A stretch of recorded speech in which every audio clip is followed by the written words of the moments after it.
Dans cette première vidéo, je vais vous montrer comment créer des activités et les intégrer dans des cours. Alors vous allez d'abord pour pouvoir le faire, il faut aller dans une formation, quelle qu'elle soit, par exemple les bases en maths, dans la pédagogie, et là vous avez donc les activités qui sont ici. Toutes les activités que vous allez créer vont se retrouver ici. Et ces activités, vous allez les retrouver quelle que soit la formation sur laquelle vous travaillez. Hein, là, on voit très bien que j'ai QCM1, QCM2, QCM3. Si je vais sur Réussir en algèbre, je vais sur Pédagogie, Activité, je retrouve exactement les mêmes exercices. La raison, elle est très simple, c'est-à-dire que on part du principe que d'une formation à l'autre, parfois, vous pouvez avoir besoin de mettre un exercice qui est commun à une autre formation. Ça peut arriver. Dans ce cas-là, nous, on réfléchit en termes donc de bibliothèque d'activité où tout y est, hein, comme votre bibliothèque média, et vous n'avez plus qu'à piocher dedans, tout simplement. Donc, je vais retourner sur les bases en maths, parce que c'est là-dedans que j'avais fait les cours.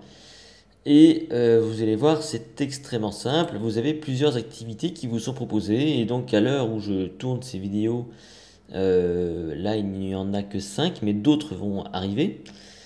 Et donc, le plus commun des exercices, c'est évidemment le QCM. Donc, pour créer un QCM, vous cliquez sur QCM, et donc ça va vous donner ce genre de choses.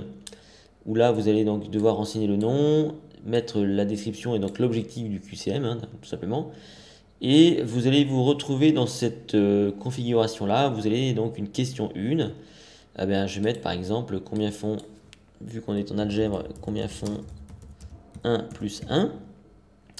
Et là, je vais donc insérer des choix de réponse. Je vais mettre un choix, je vais mettre le choix, je vais mettre la bonne réponse, je vais mettre 2. Et comme c'est la bonne réponse, je vais lui attribuer un point. Je vais mettre un second choix, je vais mettre 3, donc 0 point. Un dernier choix, je vais mettre 4, voilà, donc 0 point parce que c'est pas la bonne réponse. Et vous avez vu ici, je peux afficher dans un ordre aléatoire. Le principe étant très simple. Moi, pour gagner du temps, si vous voulez, le premier choix dans un QCM, c'est toujours la bonne réponse. Mais évidemment, je vais pas donc laisser les gens voir qu'à chaque fois qu'ils répondent à la première réponse, c'est toujours la bonne. Donc, je vais faire en sorte que les choix soient affichés dans un ordre aléatoire. Voilà.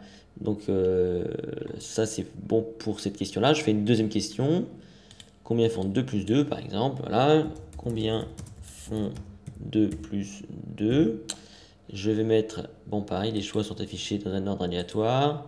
Je vais mettre 4, un point, parce que c'est la bonne réponse. Voilà.